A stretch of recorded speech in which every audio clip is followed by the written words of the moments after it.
ठीक है, तो नेक्स्ट हमारा चैप्टर है मॉड्यूल 3 डीडीएल डीएमएल, ये चैप्टर है। तो इसको देखते हैं। यदि मैं जाऊँ इसमें फोल्डर वाइज, तो यहाँ पे लिखा है module 3 DDL DML and TCL. तो सबसे पहले थोड़ा सा थ्योरेटिकल जान लेते हैं, उसके बाद से हम प्रैक्टिकली वे में चलेंगे क्या होता है। तो यहाँ पे डीडीएल का एक तरह से फुल फॉर्म होता है डेटा डेफिनेशन लैंग्वेज। तो डीडीएल क्या होता है? DDL is the abbreviation of the data definition language. It is used to create and modify the structure of database objects in database. जैसे कि एग्जांपल के तौर पे, जैसे क्रिएट करना, create the object in database. Object का मतलब हो सकता है टेबल, हो सकता है कांस्टेंट, हो सकता है स्कीमा, हो सकता है। तो किसी भी काइंड ऑफ ऑब्जेक्ट को हम जो भी बनाते हैं, जैसे स्टोर प्रोसीजर हो गया, फंक्शन हो गया, ये सारी चीजें क्या होता है, इसके अंदर आता है, डीडीएल के अंदर आता है। Create create object in database. Alter alter भी कमांड है जो कि मॉडिफाई करते हैं जो एग्जिस्टिंग टेबल को, जो भी हमें ऐड करना हो, कॉलम ऐड करना हो, कॉलम ड्रॉप करना हो, कांस्टेंट ऐड करना हो, तो उस केस में हम अल्टर का यूज करते हैं। यानी एग्जिस्टिंग टेबल में कुछ मॉडिफाई करना होता है, तो उसके लिए यानी ऑब्जेक्ट पे। जैसे ड्रॉप ड्रॉप का मतलब कि हमें ऑब्जेक्ट को डिलीट करना हो, जैसे टेबल को डिलीट करना है, कांस्टेंट को डिलीट करना है, तो उस केस में हम ड्रॉप यूज करते हैं, delete the objects of the database. एक होता है truncate. Truncate delete all record from a table and reset the table identity to initial value.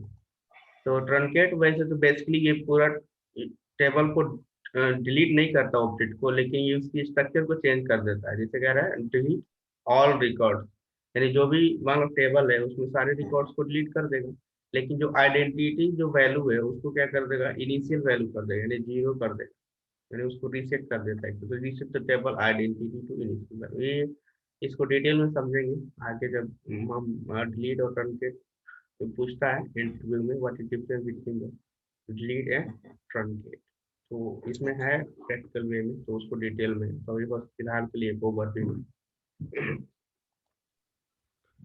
फिर से दूसरा, एक तरह से क्लासिफिकेशन है क्वेरी का, समझा जाए। यानी डीडीएल के अंदर डीडीएल बेसिकली करता है क्या है कि ये बस डेटा बेस जैसे ऑब्जेक्ट पे वर्क करता है, यानी ऑब्जेक्ट को क्रिएट करना, ऑब्जेक्ट को ड्रॉप करना, ये केवल ऑब्जेक्ट पे वर्क करता है। ये रिकॉर्ड पे वर्क नहीं करता है, केवल ऑब्जेक्ट पे वर्क करता है डीडीएल के अंदर। ये हमारा केवल ऑब्जेक्ट पे वर्क करता है, जैसे टेबल हो गया, कांस्टेंट को डिलीट करना, ड्रॉप करना, उसकी स्ट्रक्चर को चेंज करना। अब दूसरा क्वेरी आता है क्लासिफिकेशन के अंडर डीएमएल, डेटा मैनिपुलेशन। इसके नाम से ही इंडिकेट होता है कि डेटा मैनिपुलेशन लैंग्वेज। तो यहाँ पे DML is abbreviation of data manipulation language.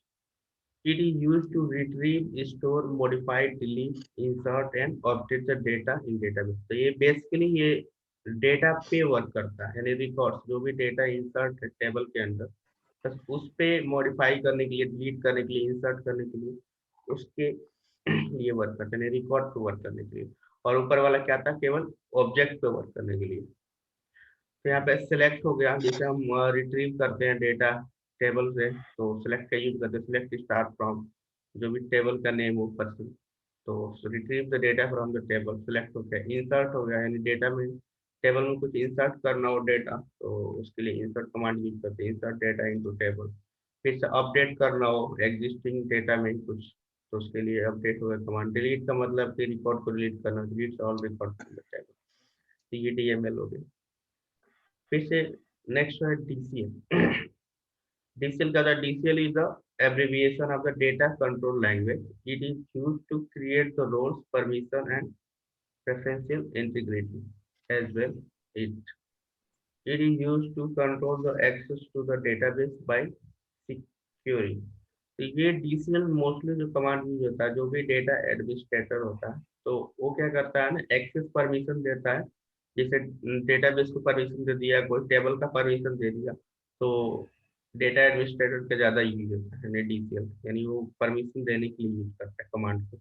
जैसे ग्रांट हो गया, एक कमांड है, give the user access privileges to the database. यानी मान लो कि किसी को प्रिविलेज देना है, यानी एक्सेस देना है किसी टेबल को, यानी किसी डेटाबेस को, तो ये ग्रांट कमांड यूज करके वो दे सकता है।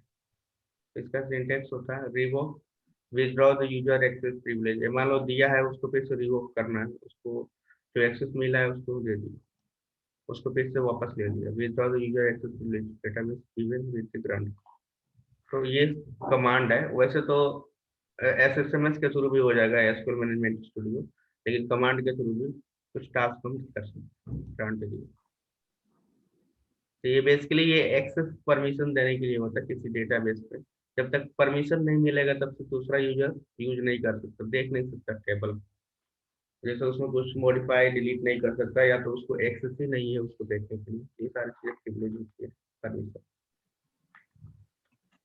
फिर से टीसीएल आ गया। TCL is abbreviation of transaction control language. It is used to manage the different transaction offering with in our database. तो टीसीएल एक अदर क्लासिफिकेशन है, जिसमें होता क्या है कि जो भी ट्रांजैक्शन हमने इंसर्ट किया रिकॉर्ड, उसको क्या करता है, एक तरह से सेव कर देता है डेटाबेस में। एक कमिट कमांड हो गया, कमिट करता है save the work done in transaction. यानी जो भी हमने रिकॉर्ड इंसर्ट किया है टेबल में, तो क्या होता है कि एक तरह से सेव नहीं होता है, तो उसको कमिट कर देंगे तो वो सेव हो जाएगा। जब तक कमिट करने से पहले हम, जैसे मान लो कोई भी हम इंसर्ट किए रिकॉर्ड, यदि हम उसको रोल बैक करना, रोल बैक का मतलब कि उस डेटाबेस में अंडू करना है। एक तरह से हम एक्सेल में करते क्या है कि जिस हमारा कोई गलत हो जाता है तो हम क्या कर देते हैं, कंट्रोल जेड कर देते हैं, तो फिर से वो क्या होता है, वापस आ जाता है। तो सेम वे यहाँ पे भी एक होता है रोल बैक ट्रांजेक्शन। जैसे मान लो हमने गलत कोई इंसर्ट कर दिया टेबल में और कमिट नहीं किया, तो हम रोल बैक कर सकते हैं। अब होता क्या है, एक रियल सिनारियो में जैसे हमने पैसे निकालने गए एटीएम पे और हमने पिन नंबर क्या किया, गलत डाल दिया, लेकिन फिर भी वो प्रोसीड होता रहता है। लास्ट में क्या होता है कि वो पिन पिन जो नंबर डाला था वो इनवैलिड था, तो उसके वजह से फिर रोल बैक हो जाता है पैसे। हम्म, तो वो क्या कर लेता है, वो वैलिडेशन पहले नहीं करता है, पहले होने के बाद फिर से वैलिडेट करता है। वैलिडेशन नहीं है तो फिर से वो, यदि डेटाबेस में इंसर्ट होने के बाद भी फिर से वो वापस चला जाता है यदि वैलिडेशन सही नहीं है। यहाँ पे इस तरह से कंट्रोल जेड ऑन की तरह ही काम करता है। लेकिन एक बार कमिट कर देंगे तो रोल बैक नहीं होगा, लेकिन इसका भी सिनेरियो हम देखेंगे डिटेल में। तो यहाँ पे लिखा है ना, roll back restore the database to the original state. इसका मतलब ये हुआ कि जो डेटाबेस में हमने जो रिकॉर्ड इंसर्ट किया था, वो क्या करेगा, री स्टोर कर देगा। यानी जहाँ से गया था उस डेटाबेस को डेस्टिनेशन पे, फिर से वो ओरिजिनल डेटाबेस, ओरिजिनल टेबल में चला जाएगा database state. Since last commit command in the transaction.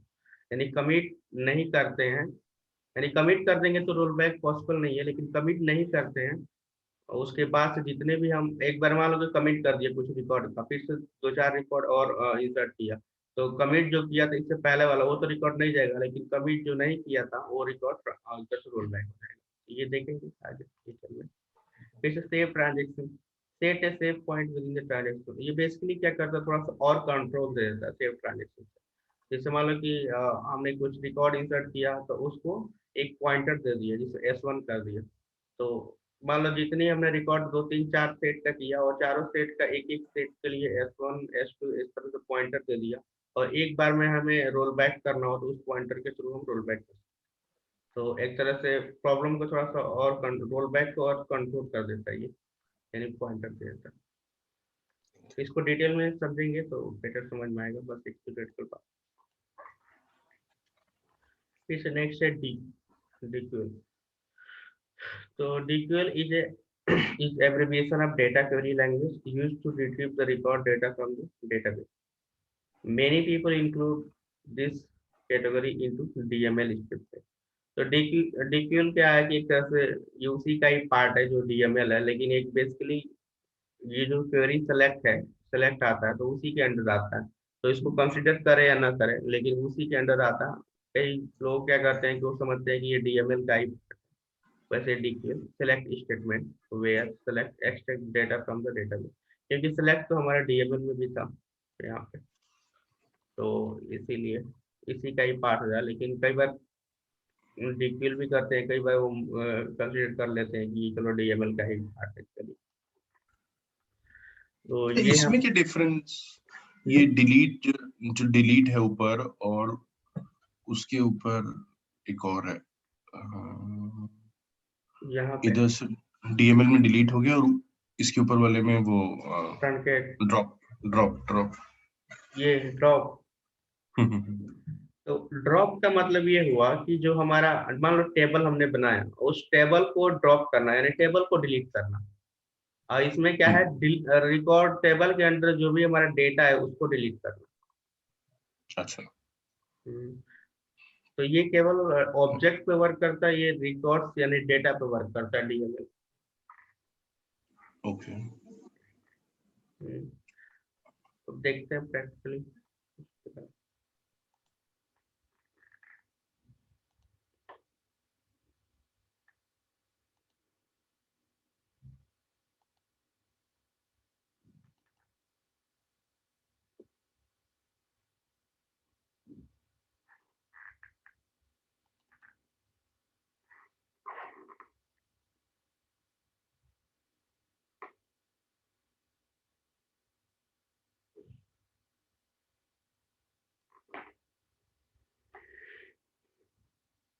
तो सबसे पहले हम स्टार्ट करते हैं डीएमएल से। तो यहाँ पे भी है डॉक्यूमेंटेशन, जैसे DML data manipulation language it is used to store modified delete data in database. So there are the three DML command: insert data into a table, update existing data into table, delete all records from a table। तो एक example कुछ लोग देखें। Select star from person, देखते हैं कि इसमें कुछ रिकॉर्ड है। तो इसमें यहाँ पे रिकॉर्ड है, तो इसको हम ड्रॉप करके अपना खुद का बनाएंगे। और फिर से यहाँ create table person integer identity, वही है जो हमने प्रीवियस क्लास में देखा, जो वाट फिर इसके बाद कर क्रिएट हो गया। फिर से DRL DQL command which are used to retrieve the data. तो ये हमारा डीक्यूएल कमांड है यहाँ पे, इसको तो डीएमएल के अंदर भी कर सकते हैं। तो सेलेक्ट स्टार फ्रॉम पर्सन, ये डेटा क्वेरी लैंग्वेज हो गया। यहाँ पे कुछ डेटा नहीं है, select person ID last name first name from person, इसमें कुछ रिकॉर्ड इंसर्ट कर देते हैं। तो यहाँ पे person ID last name first name city, तो या तो स्टार का मतलब कि होल कॉलम आ जाता है, जितने भी कॉलम है टेबल के अंदर वो सारे कॉलम को डिस्प्ले करेगा। और इस स्पेसिफाइड कॉलम को हमें करना है तो उसके लिए नाम देना पड़ेगा कॉलम का, जैसे person ID last name first name फिर से पर्सन। वैसे यहाँ पे और हम स्पेसिफाई कर सकते हैं जो भी, तो उसी के अकॉर्डिंग ये कॉलम का नाम दे देंगे। और डीएमएल कमांड के थ्रू क्या करेंगे, इंसर्ट ऑपरेशन यानी रिकॉर्ड इंसर्ट करना। तो हमने अच्छा पहले यहाँ ये डीआरएल का क्या मतलब हुआ? डीएमएल तो समझ गया, डीआरएल भी लिखा हुआ है। इसको हम डेटा रिट्रीवल लैंग्वेज भी बोलते हैं, डेटा की, यानी सिर्फ टर्मिनोलॉजी है, डिफरेंट डिफरेंट लोग बोलते हैं। तो ठीक है ठीक वैसे इसके अंदर सेलेक्ट आता है, कोई कहता है कि डीक्यूएल सेलेक्ट को हम डीएमएल के अंदर कंसीडर करेंगे। है ओके एक तरह से एक टर्मिनोलॉजी है, क्योंकि हम रिट्रीव कर रहे हैं ना सेलेक्ट करके, इसीलिए यहाँ पे ऑटोमेटिक रिट्रीव होता है।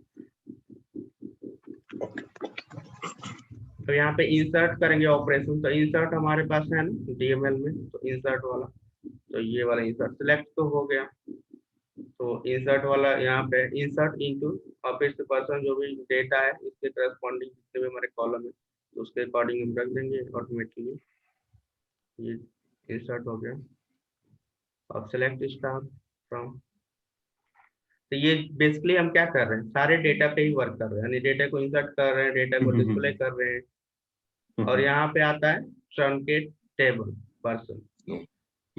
ये बेसिकली क्या है, ये हमारा डीडीएल कमांड है, लेकिन इसको देखते हैं कि कैसे वर्क करता है, यहाँ पे भी थोड़ा सा देख लेते हैं। अब जैसे मैं, अब हमारे पास क्या है, पर्सन आईडी, ये क्या है आइडेंटिटी, ये डेटा आइडेंटिटी क्या है, डेटा टाइप है, यहाँ पे हमने लिखा था आइडेंटिटी। तो ये बेसिकली क्या कर देगा, जीरो कर देगा पूरा, यदि मैं ट्रंकेट टेबल पर्सन, लेकिन और टेबल को डिलीट नहीं करेगा लेकिन रिकॉर्ड को पूरा डिलीट कर देगा, और पर्सन आईडी को क्या कर देगा, ये कर देगा। ट्रंकेट कर दिया, ये हो गया। अब सेलेक्ट स्टार फ्रॉम, ये कर दिया। एक भी नहीं है। फिर से मैंने एक यहाँ पे किया, फिर रो इंसर्ट हो गया, और फिर से इसको मैंने शो किया, तो यहाँ पे 0 कर दिया था, रीसेट करके तो 1 आ गया। लेकिन इसी चीज को मैं डिलीट यूज करता हूँ यहाँ पे। यहाँ पे डिलीट यूज करते हैं, डिलीट फ्रॉम, और टेबल का जो नाम है फ्रॉम पर्सन। तो ये सारे क्या होगा, अभी एक है आइडेंटिटी, ये डिलीट हो गया। अब मैं देखता हूँ तो ये रीसेट नहीं किया आइडेंटिटी को। जैसे मैं इंसर्ट करूंगा तो ये सेकंड वाला आइडेंटिटी आएगा। तो यहाँ पे मैं एक रिकॉर्ड इंसर्ट करता हूँ, दूसरा कर लेते हैं यहाँ पे। तो आइडेंटिटी को इसने वो नहीं किया। अब मैं चेक करता हूँ कि क्या है इसमें वैल्यू। देखो सेकंड आ गया, लेकिन इसने स्ट्रक्चर को चेंज नहीं किया। डिलीट वाला बस रिकॉर्ड को डिलीट किया, लेकिन स्ट्रक्चर को जीरो नहीं अच्छा। किया। जैसे ट्रांसलेट करते हैं तो आइडेंटिटी जो था हमारा, ये कांस्टेंट लगाया था उसको 0 कर देते हैं, लेकिन डिलीट के केस में नहीं होता। डिलीट के केस में जहाँ से था वहीं से फिर से नेक्स्ट वाला जाएगा। यहाँ पे ये हमारा डिफरेंस होता है।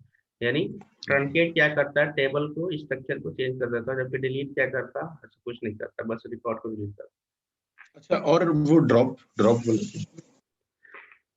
ड्रॉप वाला आगे है, सारी चीज है उसमें अभी तो। एक वैसे तो इसका भी ओके। एक्सप्लेनेशन आगे है, मैंने पहले बता दिया। तो ये हमारा इंसर्ट ऑपरेशन था, इतने सारे चीजें हमने किया इंसर्ट वाला, ये देखने के लिए। और फिर से टाइप 2 क्या है, रॉ कंस्ट्रक्टर। रॉ कंस्ट्रक्टर का मतलब कि हम इसको ऐसे भी कर सकते हैं। टाइप 1 ट्रेडिशनल वे में हम इंसर्ट कर सकते हैं, एक तरह से ये है। यानी दो तरीके हैं इंसर्ट करने के लिए, रिकॉर्ड वे है, तरीके हैं।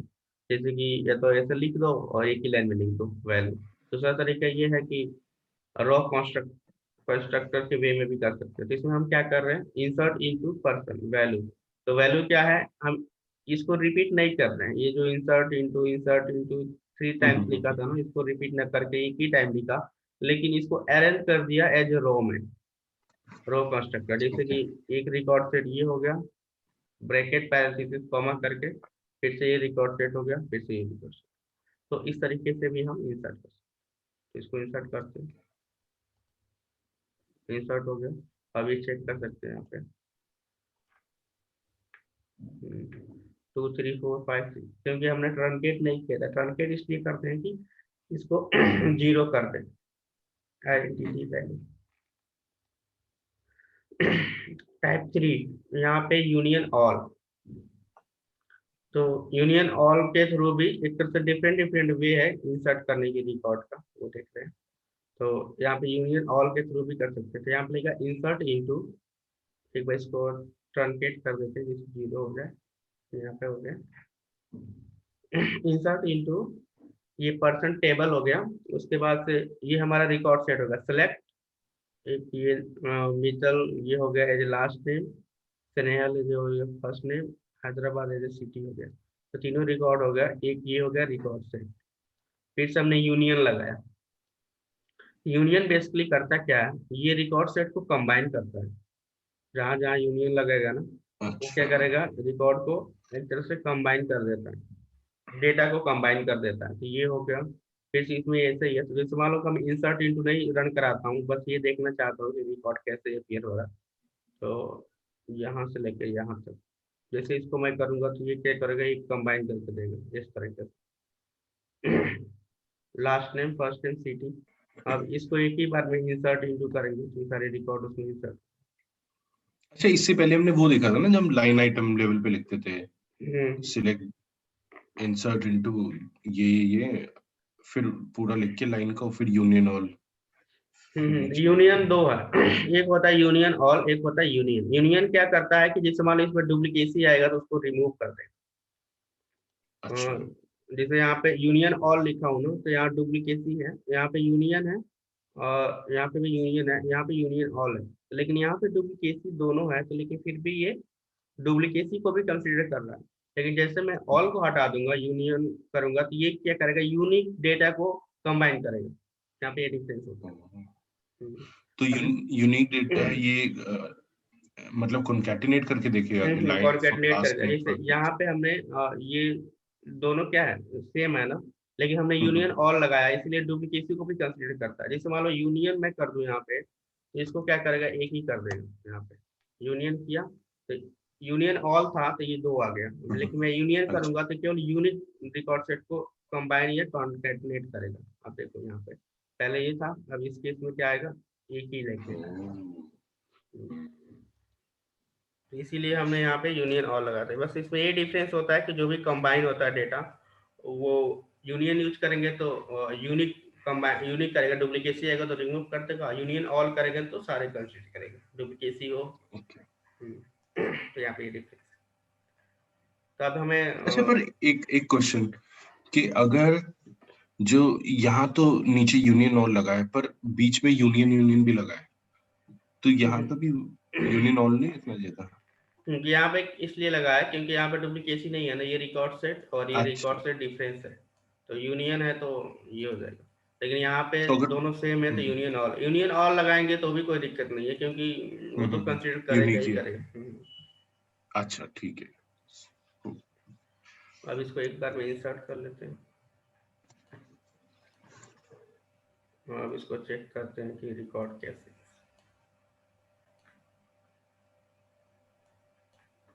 तो ये भी रिकॉर्ड इंसर्ट हो गया।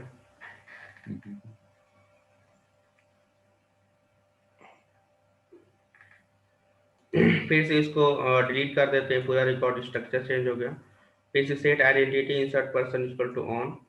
अब हम अपने कंट्रोल ले लिया, जैसे इंसर्ट इनटू डिव्यू पर्सन आईडी, फिर से last name, first name, city.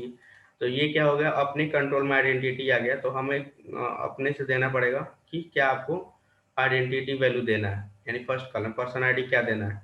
तो पर्सन आईडी ये हो गया, एक फोर्थ वे है इंसर्ट करने के लिए डेटा में।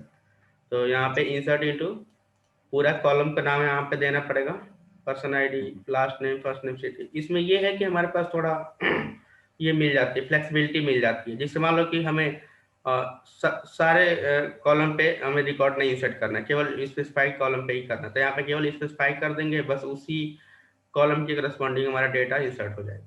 तो इस वाले केस में, लेकिन उस वाले केस में हमें जितने कॉलम है उसका सबका वैल्यू देना पड़ेगा। लेकिन यहाँ पे यदि हमें रिक्वायरमेंट केवल यही है कि हमें केवल लास्ट नेम फर्स्ट नेम देना है, सिटी नहीं देना है, तो लास्ट नेम फर्स्ट नेम पे ही इंसर्ट कर दे।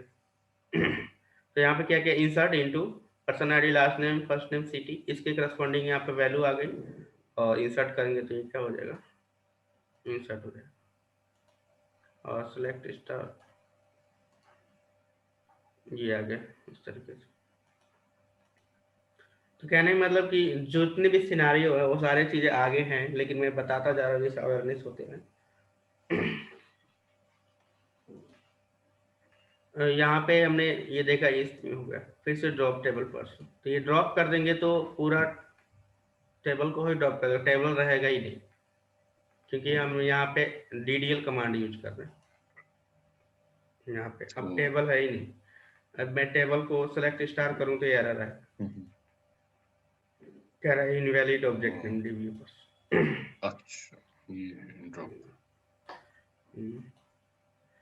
ये हमारा कितना हो गया, 4 टाइप से हम इंसर्ट कर सकते थे, वो 4 टाइप हमने देखा कैसे कैसे कर सकते हैं। अब नेक्स्ट है type 5, taking the backup of table. अब जैसे होता क्या है कि हमने एक टेबल हो गया, उसका एक बैकअप रख लें, तो कमांड के थ्रू कैसे कर सकते हैं। तो यहाँ पे चेक करते हैं क्या, ड्रॉप टेबल सैंपल टेबल। वैसे तो होगा नहीं क्योंकि ये है नहीं, तो एक सैंपल टेबल है, तो यहाँ पे करते हैं select star from person, person भी नहीं होगा, ड्रॉप कर दिया। तो करते क्या है, इसमें कोई बना है, बना ही लेते हैं एक बार।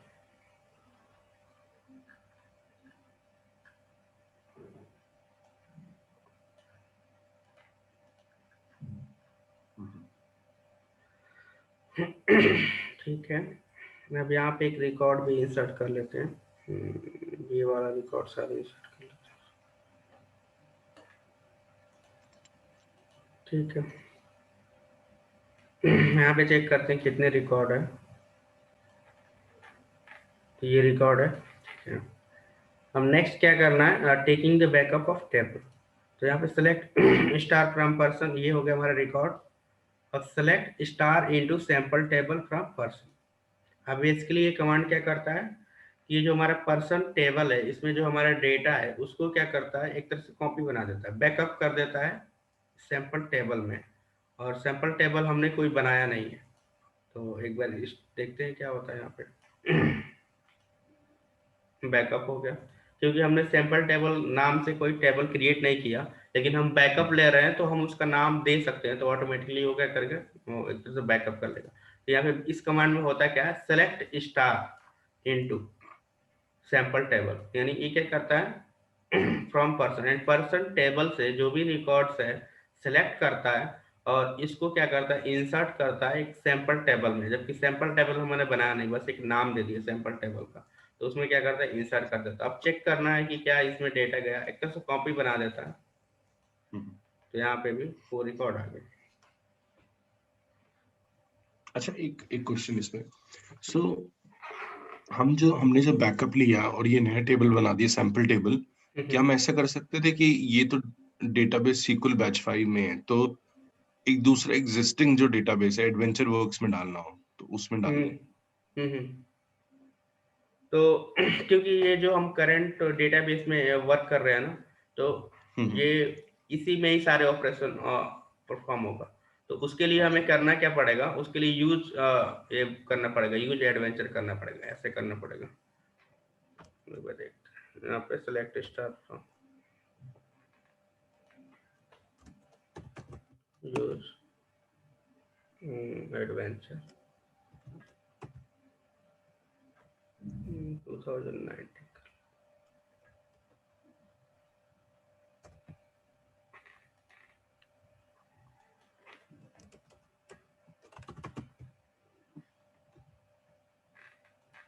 यूज का मतलब ये है कि हम डेटाबेस को सिलेक्ट कर रहे हैं, यूज एडवेंचर सिलेक्ट, या तो हम एडवेंचर को ही सिलेक्ट करेंगे तो उसमें जाएगा। तो इसको क्या करते हैं, ये मैं इसको ड्रॉप कर देता हूँ, सैंपल टेबल, ठीक है। और ये सारे कमांड को, तो इसका मतलब ये हुआ कि ये पर्सन जब ऐसे जा रहा है ना, एडवेंचर वाला में जा रहा है, तो इसमें फाइंड ही नहीं कर रहा है पर्सन का। तो पर्सन क्योंकि एडवेंचर वाला में कोई है ही नहीं है, तो कहने का मतलब ये जो टेबल है ना, वो रहना चाहिए करंट वाला एसक्यूएल बैच में, ये टेबल रहेगा तो भी उसमें होगा। तो ये मूव नहीं होगा, ऐसे कमांड के थ्रू नहीं होगा, अच्छा, इसको वैसे मूव करना नहीं पड़ेगा। होगा। क्योंकि यहाँ पे जब मैंने सेलेक्ट किया एडवेंचर 2019, मैं सोच रहा हूँ क्योंकि ये करंट है, और ये जो पर्सन है अच्छा इस अच्छा अच्छा, करंट वाले में है ही नहीं, तो उसके हिसाब है से ही नहीं। उसमें नहीं जाएगा। तो इसके हिसाब से मैनुअली इसको मूव कर सकते, क्योंकि ये अलग अलग डेटा बेस है ना, तो उसके लिए तो हमें वैसे करना पड़ेगा, कमांड के थ्रू नहीं होगा यहाँ पे, क्योंकि ये अच्छा, करंट पे ये कह रहा है। ओके, हटा देते हैं फिर यूज एडवेंचर वर्क्स को। ओके। अब नेक्स्ट हमारा ओनली स्ट्रक्चर। तो यहाँ पे हमने सिलेक्ट स्टार फ्रॉम पर्सन, और टेबल में भी चला गया हमारा। कह रहा है कि इनवैलिड ऑब्जेक्ट है तो वो क्योंकि एडवेंचर एडवेंचर। वर्क्स है सिलेक्ट।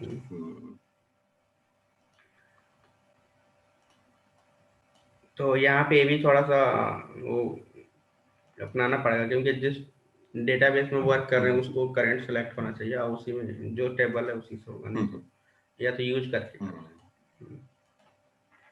और सैंपल टेबल में भी हमारा बैकअप चला गया यहाँ ये क्यों इनवैलिड क्यों आ रहा है ये?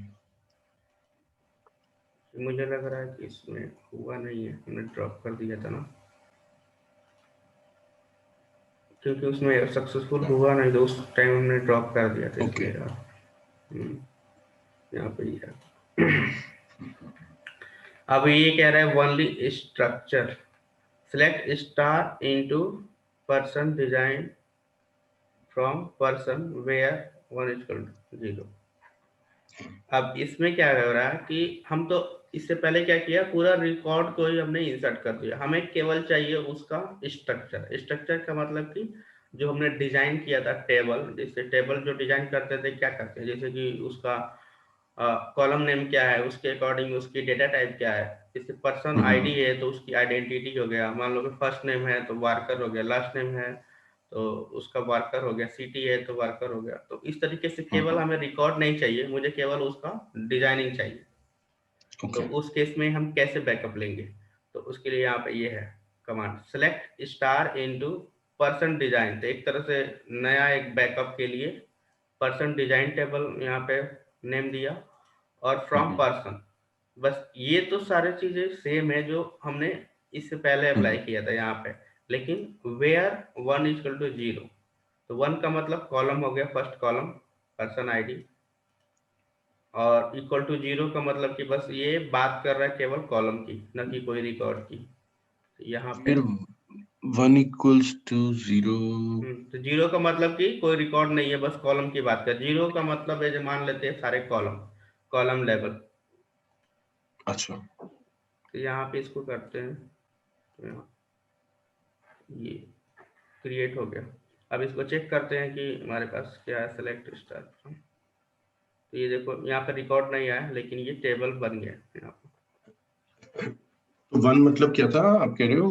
Column, column. First column. जैसे फर्स्ट पर्सन कॉलम क्या आईडी। था, पर्सन आईडी। जैसे पर्सन टेबल में, ये पर्सन टेबल के ही बात कर रहा है, यहाँ पे ये फिल्टर लगा रहा है पर्सन टेबल पे ही। तो वेयर 1 का मतलब हो गया फर्स्ट वाला कॉलम। तो फर्स्ट वाला कॉलम क्या है, पर्सन आईडी। पर्सन टेबल में फर्स्ट वाला कॉलम पर्सन आईडी है। Person id equal to 0। 0 का मतलब कि ये रिकॉर्ड की बात नहीं कर रहा, बस सारे होल कॉलम की बात कर रहा है।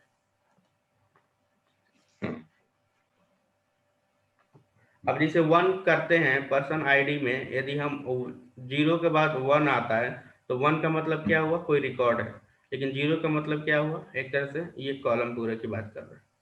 1 यदि ओके। इंसर्ट कर दिया तो ये पूरा रिकॉर्ड की बात करेगा। यहाँ पे ऐसे डिजाइन। अच्छा, ये इंडेक्सिंग की बात कर रहे हैं कि हाँ यहाँ पे हाँ, कि? इंडेक्सिंग। हाँ, ओके इंडेक्सिंग ओके मान ओके। लीजिए। ठीक है। अब इसको ड्रॉप कर सकते हैं, फिर सिलेक्ट स्टार पर्सन डिजाइन। तो select star from person, drop table person copy. तो कॉपी सेलेक्ट, कहाँ से आ गई? पर्सन कॉपी तो था ही नहीं अभी तक। ये मुझे लग रहा है कि इससे पहले बना था, उसको डिलीट करके कंफ्यूजन। पर्सन डिजाइन ड्रॉप, ये हो गया। बस इसमें यही था कि हम कैसे इसको टेबल अच्छा। स्ट्रक्चर को हम कैसे बैकअप बना सकते बस सकता हैं, कॉपी हूँ। कर सकते हैं उसका। If we have another table with the same structure, then we can insert the data from that table through the following way. Set identity insert person equal to off। तो वो वाला सिनेरियो की बात कर रहा है, जैसे कि if we have another table with the same structure, then we can insert the data from that table through the following way। देखते हैं यहाँ पे set identity insert person equal two of, क्योंकि हमने ऑन किया तो इसको ऑफ कर देते हैं। Insert into table person, last name, first name. Select last name, first name from sample table। तो यहाँ पे समझते हैं क्या कर रहे हैं, इंसर्ट इनटू, यानी पर्सन टेबल में क्या कर रहे हैं, हम इंसर्ट कर रहे हैं, और लास्ट नेम फर्स्ट नेम। तो ये हमारा क्या हो गया, एक टेबल हो गया। Select last first name sample table, ये हमारा दूसरा टेबल हो गया। तो कहने का मतलब ये है, एक टेबल से दूसरे टेबल में यदि हमें डेटा, एक तरह से एक टेबल से दूसरे टेबल में डेटा इंसर्ट करना हो तो कैसे करते हैं। तो एक बार दोनों टेबल को देख लेते हैं कि क्या है इसमें। ये दो हमारा टेबल है, ये हमारे पास ये रिकॉर्ड है यहाँ पे, person ID, last name, first name, city. ये क्या हो गया, हमारा पर्सन टेबल की बात हो गया, ये पर्सन टेबल हो गया। और नीचे वाला क्या हो गया, ये हमारा बैकअप जो बनाया था सैंपल टेबल हो गया। ये सैंपल टेबल हो गया नीचे वाला, और पर्सन टेबल हो गया फर्स्ट वाला। यहाँ पे हमने, ठीक है। तो यहाँ पे एक कमांड क्या कह रहा है, कमांड ये कह रहा है insert into person last name first name. तो यहाँ पे तो ये कह रहा है कि जो पर्सन टेबल है यहाँ पे सैंपल टेबल है, इसमें इसमें क्या करना है, इंसर्ट करना है। यानी इस वाले टेबल में क्या करना है, इंसर्ट करना है। यानी सैंपल टेबल से रिकॉर्ड को इस वाले टेबल में इंसर्ट करना है, यानी पर्सन टेबल में। तो यहाँ पे क्या है, insert into person last name first name, यानी last name first name person table के कॉलम में इंसर्ट करना है। किस टेबल से, सैंपल टेबल से। तो सैंपल टेबल में जो है रिकॉर्ड, इससे इसमें करना। तो select last name first name from sample table. तो इसको देखते हैं क्या होता है। ये किया, एक्सक्यूट, ये हो गया। इसको ये कर देते हैं। अब इसको चेक करते हैं कि इसमें क्या हो। Select star from person. तो देखो यहाँ पे केवल और केवल क्या था, लास्ट नेम फर्स्ट नेम किया था, और बाकी सारे चीजें नल, जो रेस्ट बचा था कॉलम वो नल हो गया ऑटोमेटिकली। अच्छा, तो इसमें स्ट्रक्चर सेम होना चाहिए, जैसे कि हाँ हाँ, स्ट्रक्चर अगर सेम होना चाहिए। यानी डेटा कॉलम का स्ट्रक्चर सेम होना चाहिए, डेटा टाइप है ना वो सेम होना चाहिए, क्योंकि इसमें दोनों सेम था, क्योंकि हमने बैकअप कॉपी लिया। हम्म अगर नहीं होता तो एरर दे देता, स्ट्रक्चर डिफरेंट होता तो। तो होता, पॉसिबल नहीं होता। हम्म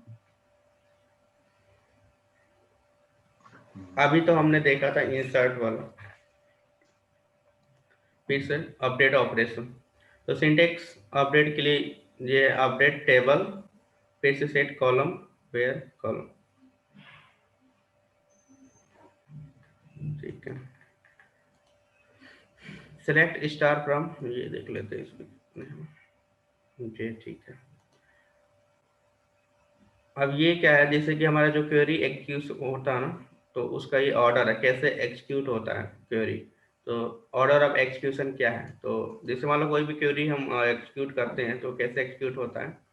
तो सबसे पहले एग्जीक्यूट होता है फ्रॉम, फ्रॉम पे जाता है। जैसे मान लो मैंने इस क्वेरी के किया select star from table person, तो सबसे पहले फ्रॉम वाला पार्ट होता है। फ्रॉम वाला पार्ट क्या होता है, पहले पर्सन वाला टेबल करेगा। तो फिर से वेयर, यदि वेयर लगा होगा तो वेयर को फिर से नेक्स्ट स्टेज जाएगा, वेयर पर फिल्टरिंग करेगा टेबल जो भी रिकॉर्ड है। फिर से ग्रुप बाई हैविंग सेलेक्ट, ये आगे देखेंगे क्योंकि अभी इसमें हम कवर नहीं कर रहे हैं, मुझे लग रहा है मैंने समझाया था उसको।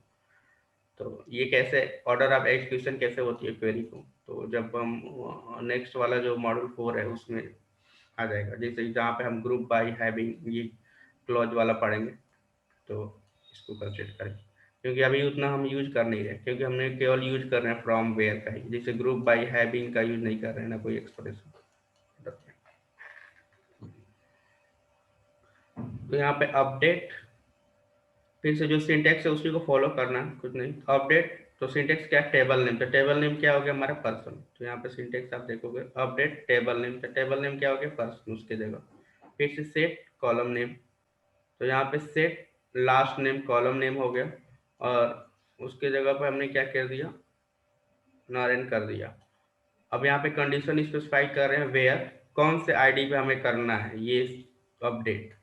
तो यहाँ पे कंडीशन है पर्सन आईडी इक्वल टू 2, तो पर्सन आईडी इक्वल टू 2 ये है।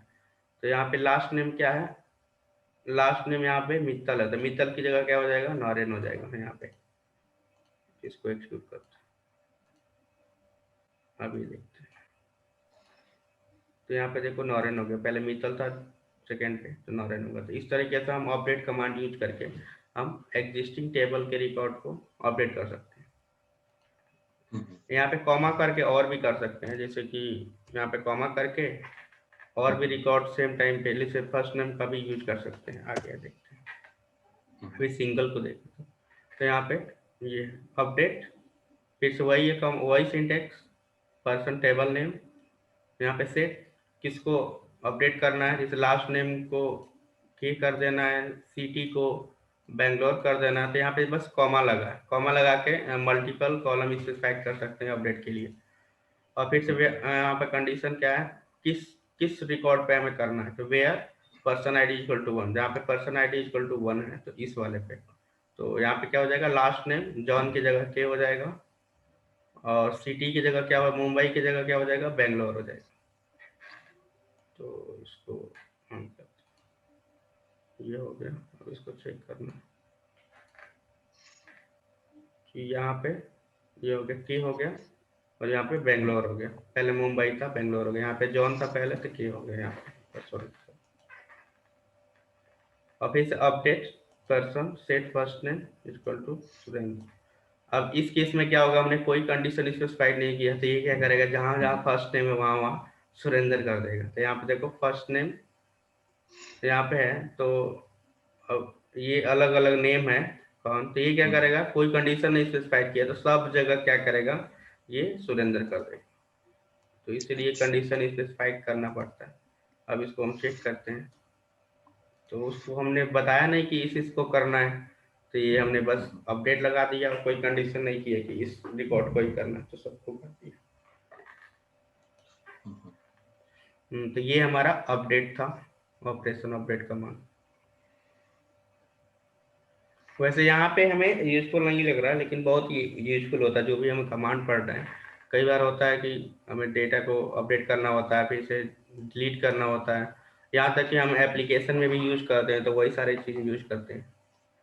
जैसे मान लो कोई फॉर्म बना दिया, तो उसमें हम क्या करते हैं कि डेटा ऐड कर देना, डेटाबेस में इंसर्ट कर देना, और मान लो कि फिर से डिलीट कर देना, फिर से उसमें कुछ है और एग्जिस्टिंग अपडेट करना, तो ये सारी चीज़।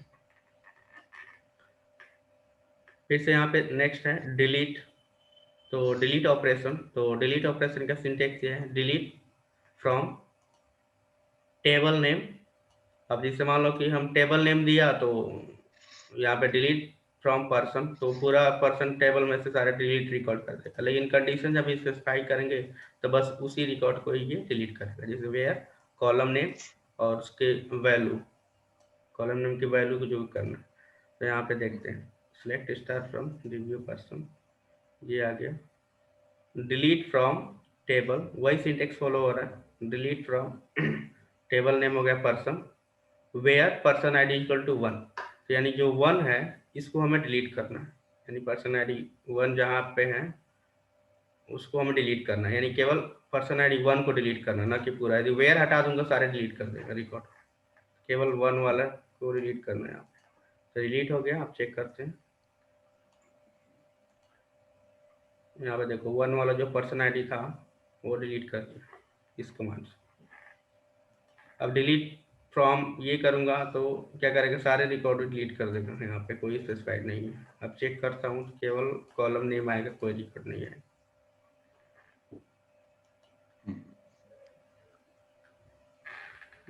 अब इसको ड्रॉप कर देंगे, तो ड्रॉप हो गया। और create table person identity worker,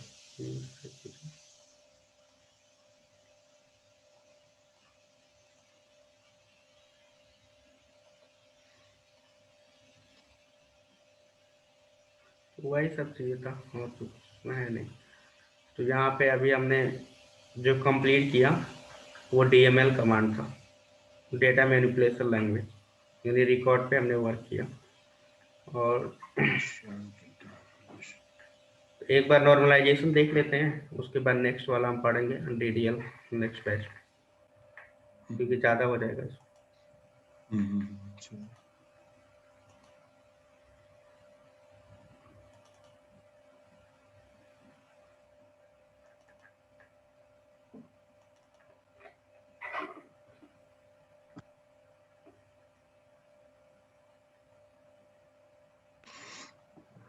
तो आज हमने क्या देखा, DML और हमने केवल DML देखा, थोड़ा बहुत कमांड था जो DDL का भी था, जैसे ड्रॉप था, ट्रंकेट था, तो वो भी देखा। लेकिन DDL में और जो कमांड है, जैसे कि अदर जो कमांड है उसको भी देखेंगे, जैसे क्रिएट करना, उसमें फिर से क्रिएट करना, फिर से ट्रंकेट तो देख लिया, डिलीट भी देख लिया, और क्रिएट वाला है और अदर कमांड होगा वो देख लिया। तो डेटाबेस नॉर्मलाइजेशन का बेसिक कॉन्सेप्ट क्या है, जैसे कि हमारे पास कोई रिक्वायरमेंट आती है, जैसे कोई डेटा आता है, तो उसको हमें क्या करता है, एक तरह से ऑर्गेनाइज करना होता है। ऑर्गेनाइज इस तरह से करना होता है जैसे कि हमारे पास जो भी नॉर्मल फॉर्म है उसको फॉलो करें, यानी थर्ड नॉर्मल फॉर्म तक फॉलो करेंगे तो हमारा जो डेटा होगा एक बेटर वे में ऑर्गेनाइज होगा, और इस ऑर्गेनाइजेशन से क्या होगा कि हमारा जो परफॉर्मेंस है एसक्यूएल का वो बूस्ट हो जाता है, जिसे रिपीटेशन नहीं आता है। तो मेन यहाँ पे इंटेंसिव ये है नॉर्मलाइजेशन का कि हम उसको ऑप्टिमाइज करें, यानी जो भी हम टेबल को ऐसे ऑर्गेनाइज करें, ऐसे डिजाइन करें कि जैसे कि परफॉर्मेंस इशू ना हो, फास्टेस्ट वे में हो, और एक तरह से इजी वे में हम रिट्रीव कर सके डेटा को। तो ये रूल है, उसको फॉलो करना पड़ता है। वैसे तो जब हम बीटेक में चाहे बीसीए एमसीए जो भी पढ़ते हैं तो ये सारी चीज़ें होती है, लेकिन उस टाइम समझ में नहीं आता होता क्या है, क्योंकि प्रैक्टिकली नहीं होता ना ज़्यादा। तो वो चीज़ें बस हमें यही रहता है कि कैसे पढ़ लिया, चाहे कोई भी मैथमेटिक्स हो चाहे कुछ भी हो, जब तक हम प्रैक्टिकली नहीं देखते रियल लाइफ में तब तक हमें कुछ पता नहीं चलता। तो यही है नॉर्मलाइजेशन का कुछ रूल्स है जो कि फॉलो करने पे हमारा ये बेसिकली कब काम आता है, जब हम डिजाइन करते हैं टेबल जैसे बनाते हैं, जब हमारा कोई रिक्वायरमेंट क्लाइंट देता है, कोई रिक्वायरमेंट कहता है कि ये डिजाइन करना है टेबल को इस तरीके से, तो उस टाइम हमें देखना पड़ता है नॉर्मलाइजेशन की कैसे हम बेटर कर सकते ओके। हैं। तो यहाँ पे first normal form, second normal form, third normal, क्योंकि थर्ड नॉर्मल फॉर्म जाते जाते हम मोस्टली बहुत अच्छे से हम उसको ऑर्गेनाइज कर लेते हैं डेटा को। तो फर्स्ट ओके। नॉर्मल फॉर्म में हमने क्या देखा था, ये इसका रूल्स क्या कहता है, tells each column value should have unique row of data. तो फर्स्ट नॉर्मल फॉर्म ये कह रहा है कि जो भी हम टेबल डिजाइन कर रहे हैं उसमें ऐसा होना चाहिए कि जो भी कॉलम पे डेटा है वो रिपीट नहीं होना चाहिए, वो यूनिक होना चाहिए। ईच रिकॉर्ड यानी ईच रिकॉर्ड सेट की बात कर रहे हैं, each column value should have the unique row of data. तो यहाँ पे ensure there is the primary key, तो वहाँ पे प्राइमरी की होना चाहिए कुछ, जिससे प्राइमरी की क्या करता है यूनिकली आइडेंटिफाई करता है रिकॉर्ड को। Ensure there are no repetition group of the data, duplicates and duplicates नहीं आना चाहिए। जैसे हम एक एग्जांपल के तौर पे क्रिएट टेबल कस्टमर हम बना रहे हैं, तो यहाँ पे आईडी हो गया, नॉट नल, नेम हो गया, कस्टमर का एज हो गया, एड्रेस हो गया, ऑर्डर हो गया। तो यहाँ पे देखा जाए ऑर्डर जितनी बार करेगा उतनी बार ये हमारा रिपीट होगा यहाँ तक। लेकिन ऑर्डर ऐसे कॉलम है जिसमें हमारा, क्योंकि एक कस्टमर तो मल्टीपल ऑर्डर कर सकता है, जैसे मैं ही अमेजोन और फ्लिपकार्ट पर करता हूँ तो मेरा आईडी कस्टमर आईडी देख ही देगा, लेकिन ऑर्डर जो मैं करूंगा मल्टीपल करूंगा। तो इस तरह से हम टेबल में करते हैं, तो जितनी बार ऑर्डर करूंगा उतनी बार तो ये रिपीट होगा ना, आईडी, नेम, एज, एड्रेस जो भी हमने मेंशन किया है। तो इस केस में यहाँ पे हमारा फर्स्ट नॉर्मल फॉर्म ये फॉलो नहीं कर रहा है।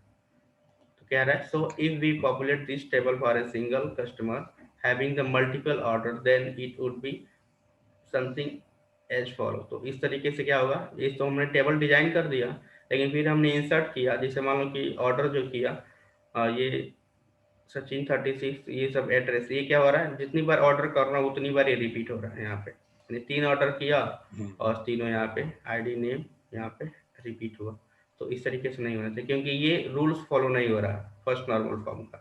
तो फर्स्ट नॉर्मल फॉर्म को रूल फॉलो करने के लिए क्या करना पड़ेगा, कह रहा है कि but as per first normal form we need to ensure that there are no repeating group of data, so let's break above table into two parts and join them using the key as follow।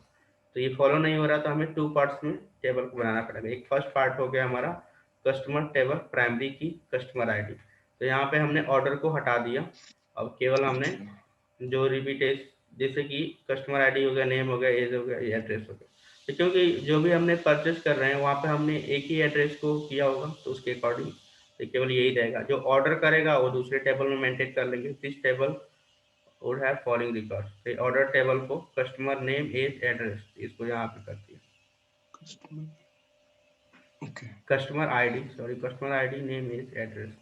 तो customer id यहाँ पे हो गया, क्योंकि ID इसलिए रखा है क्योंकि हमें बाद में हमें रिलेशनशिप बनाना हो, इस्टेब्लिश करना हो कनेक्शन, तो हम डेटा को रिट्रीव कर सकते हैं। तो आईडी उतना नहीं, फिर से यहाँ पे नेम 36 एंड एड्रेस ये, तो यानी ये टेबल डिजाइन हुआ और उसमें ये रिकॉर्ड यहाँ पे इंसर्ट हुआ, फिर से ऑर्डर टेबल ये डिजाइन हुआ और इसमें ये रिकॉर्ड इंसर्ट हुआ। तो यहाँ पे एक टेबल हो गया हमारा कस्टमर टेबल जो कि ये डिजाइन हुआ है, इसमें रिकॉर्ड इंसर्ट हुआ, तो ये आईडी हो गया, नेम हो गया, एज हो गया, एड्रेस हो गया। दूसरा टेबल हमारा बना ऑर्डर टेबल, इसमें भी प्राइमरी की है जो ऑर्डर आईडी है, तो यहाँ पे ऑर्डर आईडी प्राइमरी की हो गया, कस्टमर आईडी इंटीजर हो गया, नॉट नल प्राइमरी, फॉरेन की हो गई, इसमें ऑर्डर हो गया वर्कर। तो इसमें क्या होगा, ऑर्डर आईडी के, कस्टमर आईडी के, तो इसमें रिपीटेशन उतना नहीं हो रहा, उतने सारे रिकॉर्ड नहीं हो रहा। तो इस तरीके से ये फर्स्ट नॉर्मल फॉर्म को फॉलो करता है।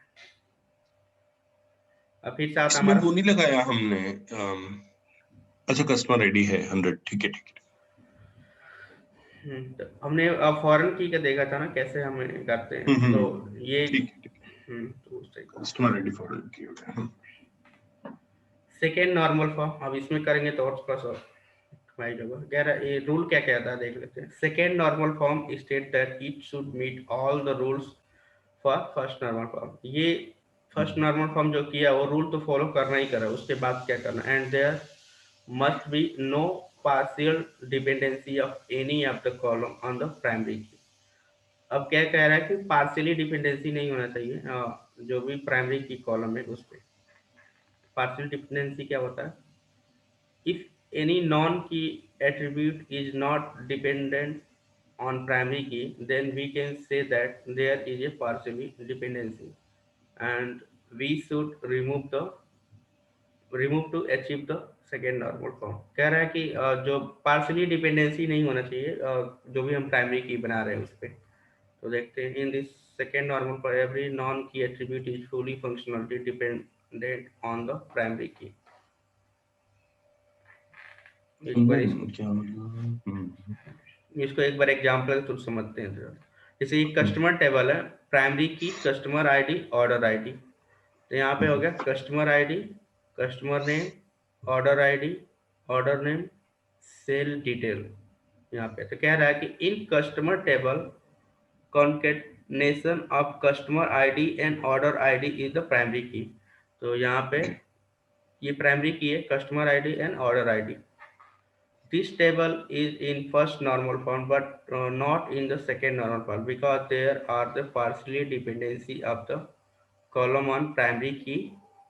Customer name is only dependent on the customer ID, order name is dependent on the order ID, and there is no link between the sale detail and customer name।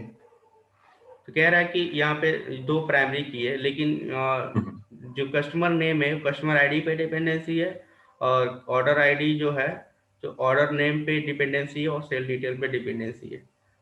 तो यहाँ पे कह रहा है second normal form state it should meet all the rules of first normal and there must be no partially dependency. तो यहाँ पे partially dependency है, कुछ रिकॉर्ड डिपेंडेंस है कस्टमर आईडी पे, जैसे नेम हो गया कस्टमर नेम का, और यहाँ पे ऑर्डर आईडी जो है उस पर डिपेंडेंसी है ऑर्डर नेम और ये, तो that there is a partially dependency, we should remove to achieve the second normal form. यहाँ पे कहने मतलब ये है कि रिकॉर्ड्स है, लेकिन कुछ जैसे ऐसे कॉलम है जो कि कस्टमर आईडी पे है, कुछ ऐसे कॉलम है जो कि ऑर्डर आईडी पे है, यानी एक तरह से पार्शियली डिपेंडेंसी है, फुली डिपेंडेंसी नहीं। तो इस केस में कह रहा है कि to reduce the customer table to second normal form, break the table into following 3 different table.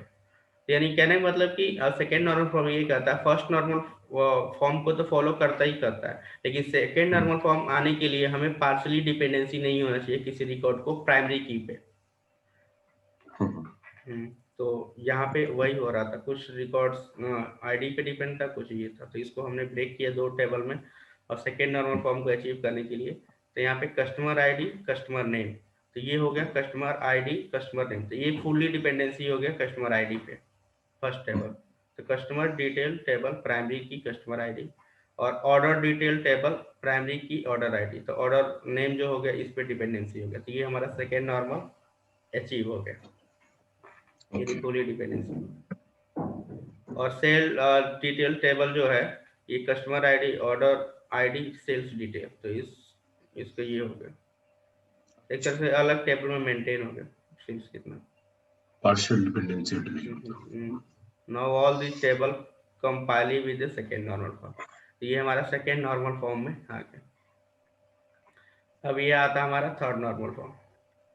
A table is in third normal form when the following conditions are met। It is in second normal form. ये follow करेगा first और second normal form दोनों का ही, removing the transitive dependency.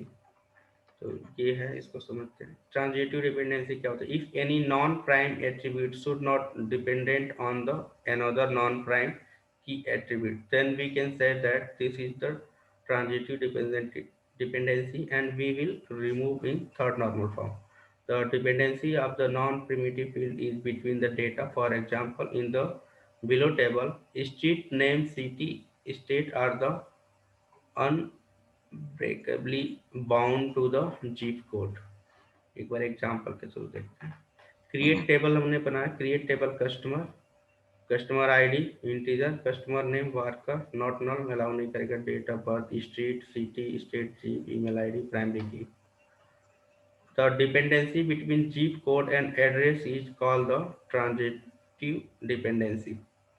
तो ये कह रहा है कि जो हमारा zip code है और एड्रेस है, तो zip code यहाँ पे ये हो गया, और एड्रेस यानी street address is called the transitive dependency. The two comply with third normal form. All you need to do is move the street, city and state field into their own table, which you can call the zip code table. तो transitive का मतलब कि ये जो हमारा street था, city था, state था और जिप था, ये सारे एक ही इंफॉर्मेशन को प्ले कर रहा है, क्योंकि ये सारी चीजें क्या एड्रेस को ही इंडिकेट कर रहा है ट्रांजिटिव में। तो इसको ऐसा नहीं होना चाहिए, ट्रांजिटिव में नहीं होना चाहिए, इसको हमें एक तरह से अलग ही रहना चाहिए, एक अलग टेबल में बन जाएगा यहाँ पे, table which you can zip code table. तो ये कह रहा है ना, the dependency between the zip code and address is called a transitive dependency. क्योंकि जिप कोड जो है, हम कोई भी एड्रेस देखते हैं तो डिपेंडेंसी होता है ना कि जिप कोड जो है वो एड्रेस पे ही डिपेंडेंसी रहता है, तो इनके बीच डिपेंडेंसी आ रहा है इसी में। तो ये जो दोनों है, ये हमारा, इसको बोलते हैं ट्रांजिटिव डिपेंडेंसी। इसको हमने सेपरेट बनाया, क्रिएट टेबल एड्रेस, और इसको जीप, स्ट्रीट, सिटी, फिर स्टेट और प्राइमरी की बना दिया जीप कोड, क्योंकि जीप कोड हमेशा यूनिक होता है। और next, alter the customer table following. तो फिर से क्रिएट टेबल कस्टमर के एक बना दिया और एक एड्रेस के बना दिया अलग। तो ऐसे करने के बाद note up to third normal form is more than the enough, rest is it your interest. तो कहने का मतलब ये है कि थर्ड नॉर्मल फॉर्म सारी चीजें एकदम ओके हो जाता है, लेकिन और भी जरूरत है तो डिपेंड करता है आपकी प्रॉब्लम स्टेटमेंट पे। तो ये भी है एलिमेंट्री की नॉर्मल, लेकिन मोस्टली हम सेकेंड नॉर्मल फॉर्म तक ही कर लेते हैं, थर्ड नॉर्मल फॉर्म रेयर ही होता है करते हैं। तो जितना भी फर्स्ट नॉर्मल फॉर्म में अचीव हो गया तो हम सेकेंड नॉर्मल फॉर्म नहीं जाएंगे, तो थर्ड नॉर्मल फॉर्म तक।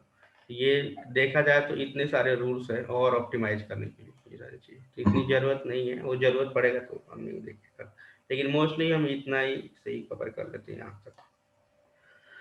और ये तभी यूज होगा जब हमने टेबल कंस्ट्रक्ट करनी है ना, टेबल जब डिजाइन करेंगे और तभी उस टाइम हमें करना पड़ेगा। एक तरह से ये प्रिंसिपल है, कॉन्सेप्ट है, स्केलेबिलिटी लाने के लिए, रिलायबिलिटी लाने के लिए सारी चीजें करना पड़ता है।